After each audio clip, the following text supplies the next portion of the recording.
Assalamualaikum warahmatullahi wabarakatuh. Merupakan suatu kehormatan bagi saya sampai dengan tahap ini. Saya, Umi Haryani, dosen tetap Politeknik API Yogyakarta dengan NIDN 0505108603 dan NUPTK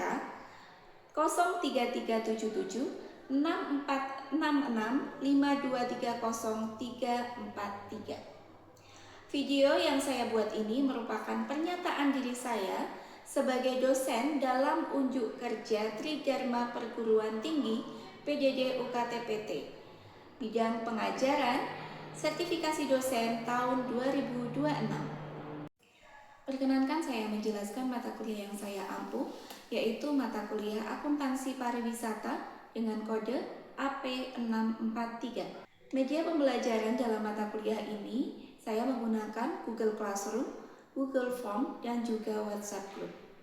Mata kuliah Akuntansi Pariwisata ini membahas konsep dan penerapan akuntansi pada sektor industri pariwisata. Pada mata kuliah ini, mahasiswa diharapkan mampu menyusun siklus akuntansi, analisis biaya, serta menyusun laporan keuangan sebagai dasar pengambilan keputusan di dalam manajerial industri pariwisata. Peran dalam memahami akuntansi pariwisata ini sangat krusial, khususnya bagi sektor industri, sehingga dapat menjamin profitabilitas dan juga strategi pengambilan keputusan berbasis data di tengah permintaan wisatawan global.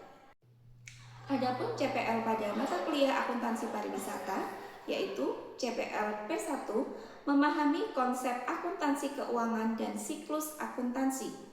CPL P2 menguasai konsep akuntansi sektor jasa dan sektor perdagangan di industri pariwisata. CPL KU1 mampu mengembangkan teori dan berpikir logis, kritis, sistematis, dan inovatif.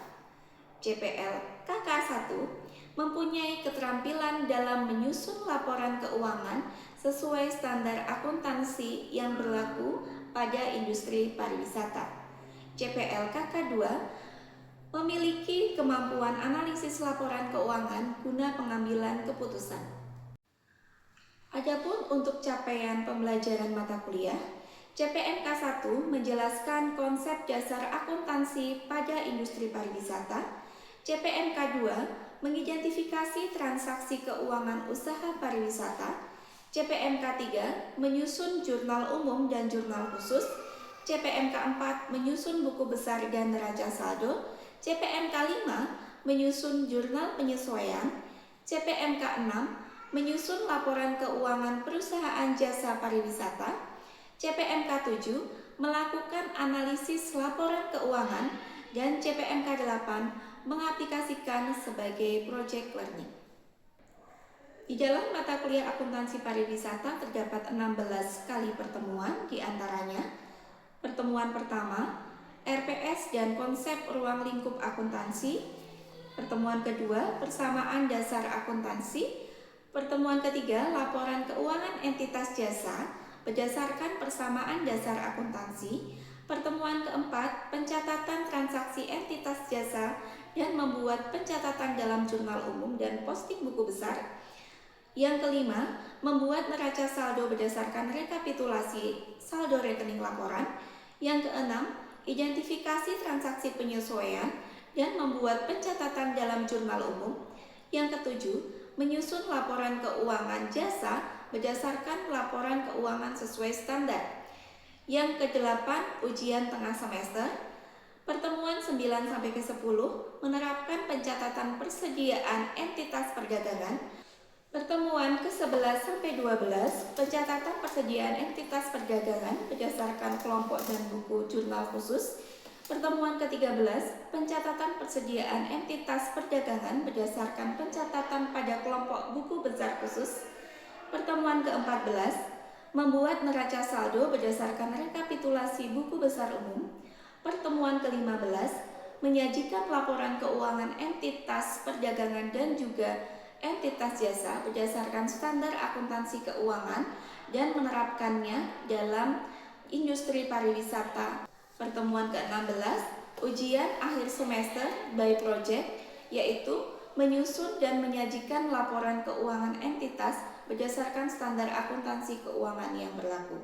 Untuk sistem penilaian, saya menggunakan sistem penilaian project based learning dan juga blended learning, dan harus memenuhi kriteria sebagai berikut.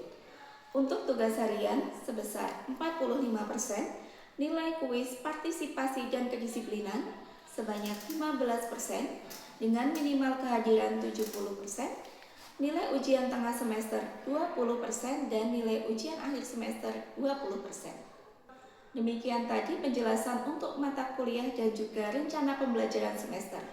Untuk praktek pengajarannya, silahkan disimak pada video berikut ini. Assalamualaikum warahmatullahi wabarakatuh semuanya. Waalaikumsalam warahmatullahi wabarakatuh. Selamat siang. Siang. Oke, tentunya udah pada semangat semuanya. Sudah pada makan siang semuanya ya. Ya, semoga udah makan siang semuanya ya. Oke, kita mulai kelas kita akuntansi pariwisata pertemuan kedua. Tapi sebelumnya kita berdoa dulu. Mbak bisa minta tolong dibimbing berdoa sambil berdiri mungkin. Ibu dan teman-teman, kami bisa berdoa untuk ajaran dan kepercayaan masing-masing. Berdoa mulai.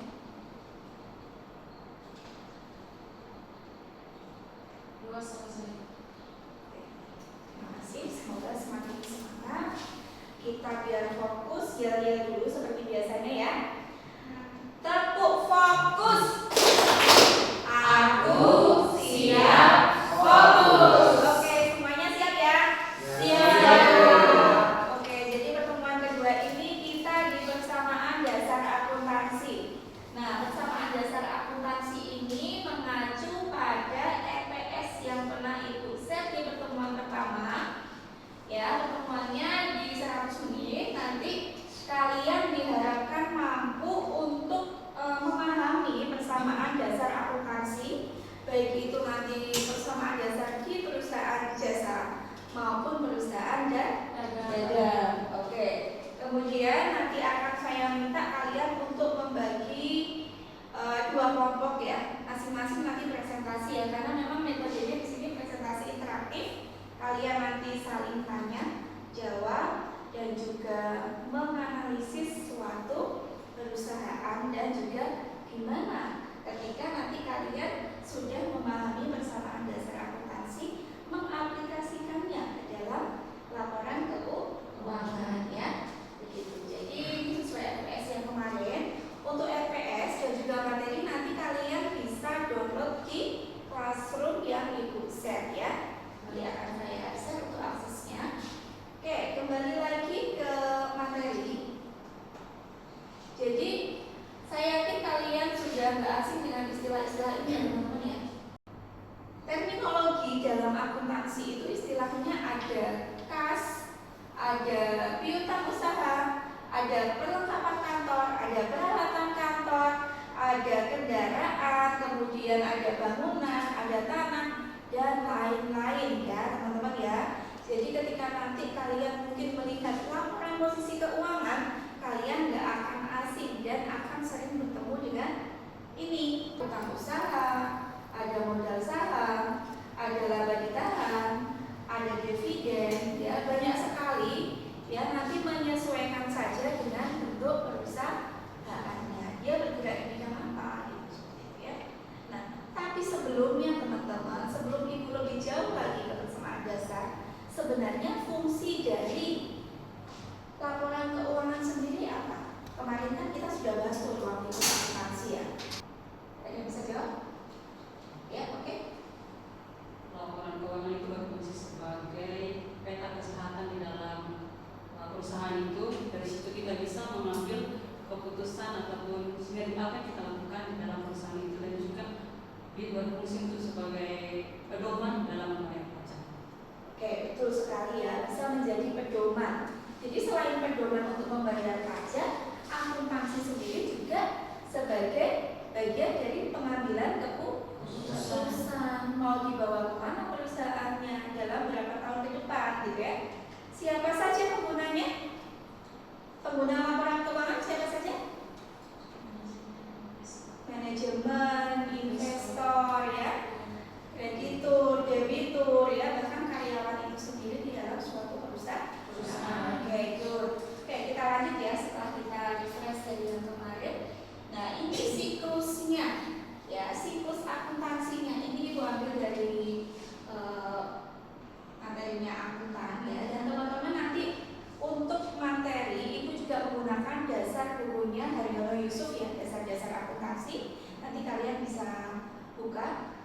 di Classroom.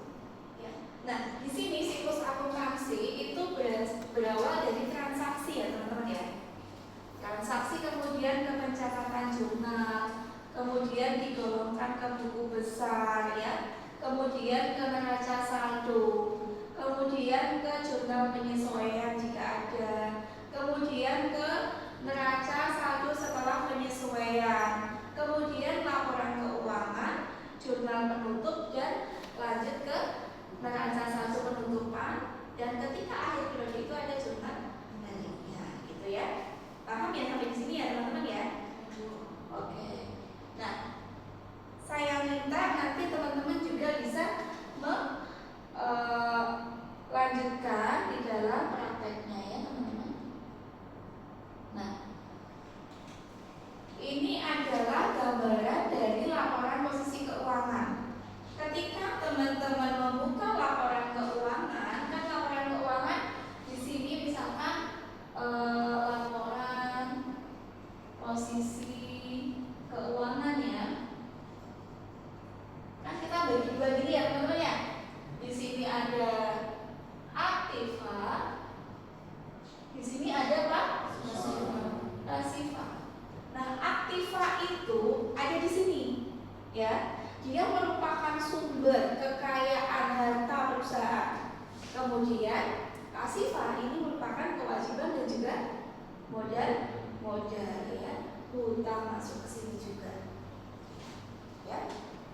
Oke, ini sambil mengulang. Nah, ini istilah-istilahnya teman-teman. Aset atau harta itu adalah sumber daya yang memang dimiliki oleh perusahaan. Kemudian liabilitas ini adalah kewajiban perusahaan untuk membayar kepada pihak lain ya sejumlah uang yang memang dia pinjam, baik itu berupa uang maupun berupa barang maupun berupa jasa.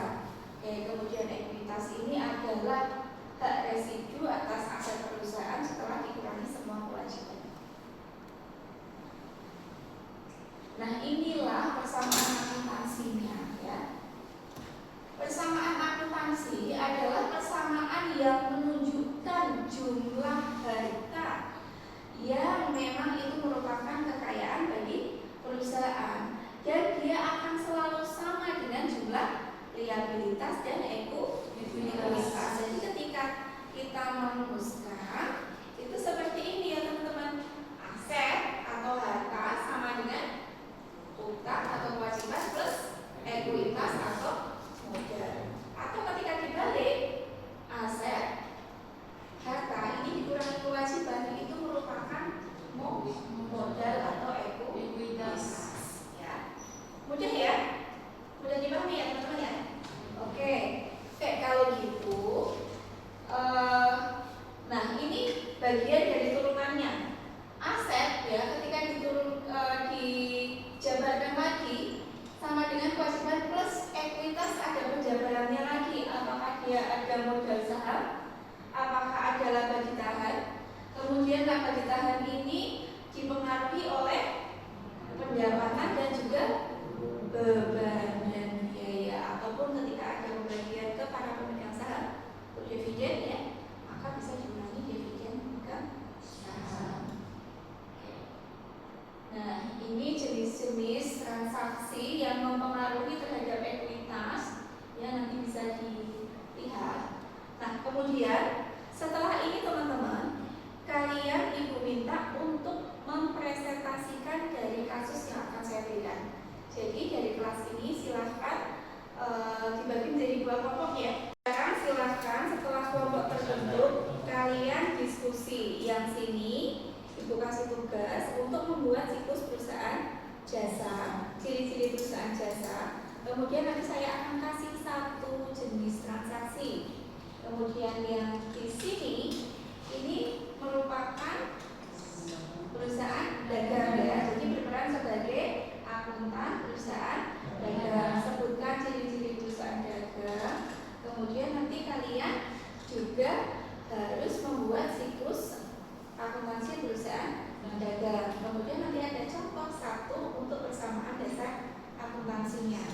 Ya, setelah semuanya selesai, masing-masing kelompok harus presentasi sesuai dengan Begitu ya, silahkan dikerjakan. Oke, semuanya udah selesai? Udah. Dari tim akuntan jasa dulu ya. Oke, silahkan siapa yang mewakili? Baik, terima kasih atas waktu yang diberikan kepada kelompok kami. Saya mewakili kelompok kami akan mempresentasikan hasil diskusi kami. Yaitu yang pertama, ciri-ciri akuntansi perusahaan jasa. Yang pertama, tidak memiliki persediaan barang dagang. Terus yang kedua, pendapatan berasal dari pemberian jasa kepada pelanggan. Yang ketiga, biaya utama biasanya berupa gaji, sewa, listrik, dan juga perlengkapan dan biaya operasional lainnya. Yang keempat, fokus pencatatan pada pendapatan jasa dan beban usaha. Kemudian siklus akuntansi perusahaan jasa, yaitu yang pertama, mengidentifikasi dan menganalisis transaksi. Yang kedua, mencatat transaksi ke dalam jurnal umum. Yang ketiga, memposting ke buku besar. Yang keempat, menyusun neraca saldo. Yang kelima, membuat jurnal penyesuaian. Yang keenam, menyusun neraca saldo setelah penyesuaian. Yang ketujuh, menyusun laporan keuangan. Dan yang kedelapan, membuat jurnal penutup. Dan yang terakhir, menyusun neraca saldo setelah penutupan. Oke, silahkan dari kelompok 2 untuk akuntan perusahaan dagang. Baik, terima kasih atas kesempatan yang diberikan kepada kami dari kelompok perusahaan dagang. Dan sebagai hasil diskusi kami dalam perusahaan dagang, yaitu perusahaan Nanda, yang menjadi ciri-ciri khusus dalam usaha dagang itu yang pertama adalah kegiatan operasionalnya itu berada dalam pendapatan utamanya itu adalah penjualan barang, lalu aktiva pokoknya itu berada dalam pembelian, penyimpanan, dan penjualan barang, dan memiliki fisik. Namanya juga barang tentu ada fisiknya, begitu. Kalau jasa tadi kan karena kita yang melayani maka tidak ada fisiknya juga gitu. Dan menjadi ciri-ciri khas dalam akuntansinya itu ada memiliki akun persediaan barang dan juga menggunakan HPP, harga pokok penjualan, dan memiliki akun khusus seperti potongan, retur, potongan pembelian, dan juga beban-beban seperti beban pengangkutan barang begitu. Dan siklus dalam akuntansi perusahaan itu yang pertama transaksi, masuk ke jurnal umum, masuk ke buku besar. Setelah dari buku besar menuju ke neraca saldo. Dari neraca saldo adanya jurnal penyesuaian, dan setelah jurnal penyesuaian itu muncul laporan keuangan.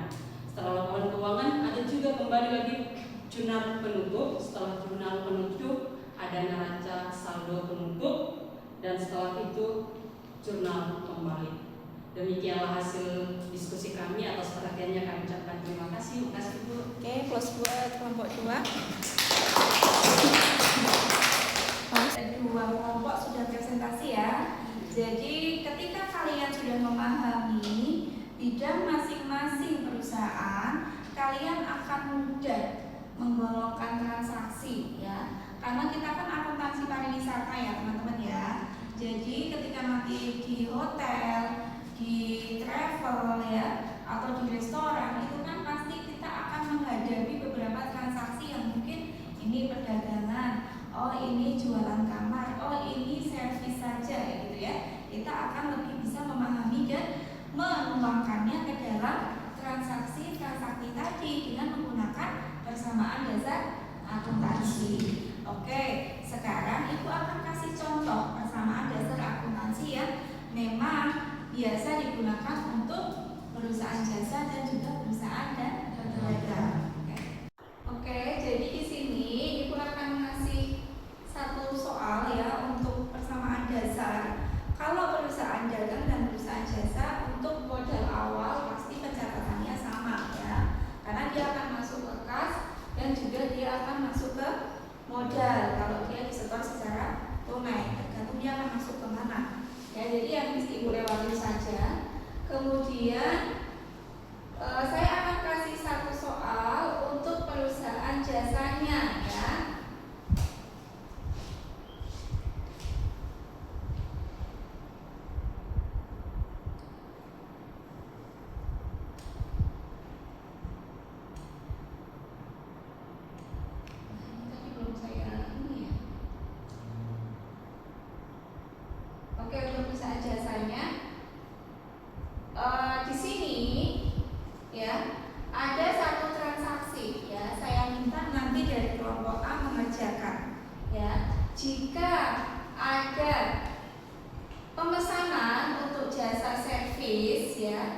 yang satu tunai dan yang satu masih belum dibayar, itu masuknya seperti apa, gitu ya?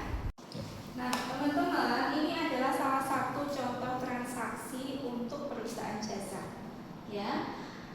Contoh pada tanggal 12 April, PT Terang Dunia mendapatkan pesanan jasa untuk memperbaiki 16 unit komputer dan printer dari PT Duta Niaga dengan ongkos 9 juta rupiah. Untuk transaksi ini, PT Duta Niaga membayar secara tunai, ya kan? Kemudian pada saat yang sama, PT Terang Dunia memperoleh pesanan jasa perbaikan 27 komputer dan printer dari PT Jaya Makmur dengan ongkos sebesar 20 juta rupiah. Untuk transaksi dari PT Jaya Makmur belum membayar sama sekali kepada PT Terang Dunia, ya.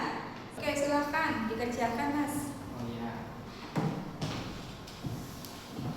Jadi masuknya kemana? Yang 9 juta masuk kemana? Yang 20 juta masuk kemana? Ditulis itu lalu Sini. untuk Ke- yang 9 juta itu dia Masuknya ke secara K. langsung dan tidak utang dia masuknya ke aset. Oke. Untuk yang 20 juta itu tak ada utang dia masuk ke piutang. Masuk ke piutang aset juga.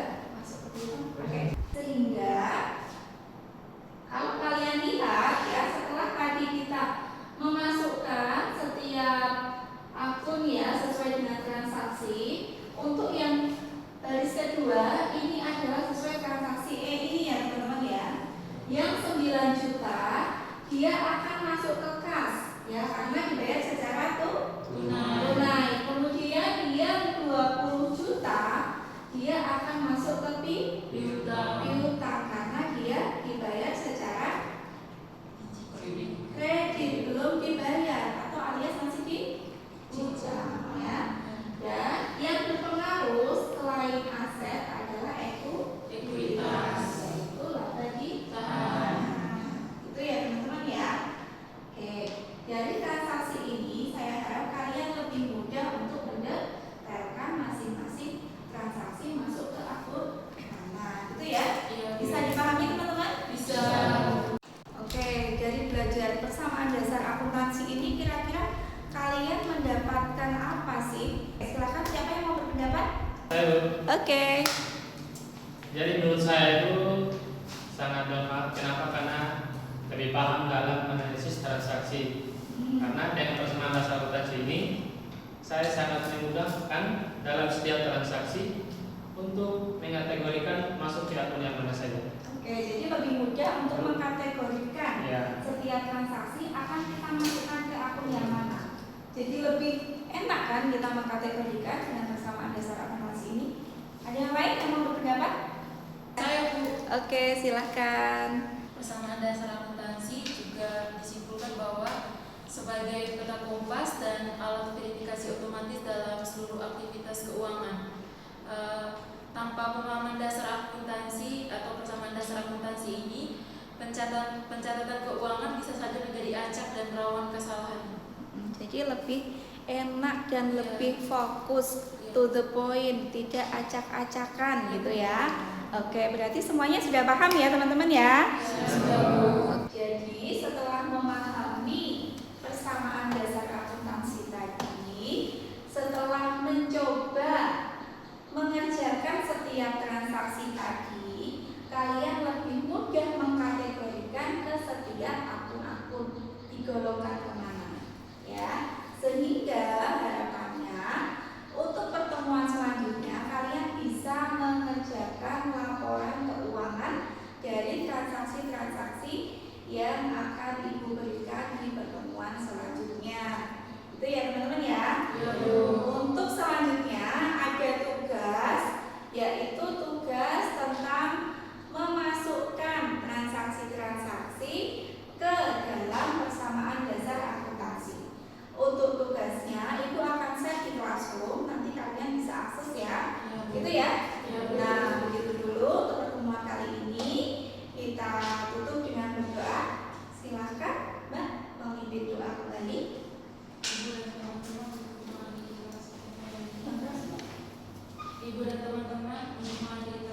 hari ini. Izinkan saya membawakan doa. Mari kita berdoa menurut ajaran dan kepercayaan kita masing-masing. Berdoa mulai. Doa selesai. Baik, dari Ibu mungkin cukup sekian. Kita ketemu lagi minggu depan. Wassalamualaikum warahmatullahi wabarakatuh. Selamat siang, semangat. Demikian tadi video pengajaran pada program studi G4 Akuntansi Perpajakan Politeknik API Yogyakarta. Semoga dapat menjadi pertimbangan baik dalam proses pengajuan sertifikasi dosen gelombang 1 tahun 2026. Terima kasih. Wassalamualaikum warahmatullahi wabarakatuh.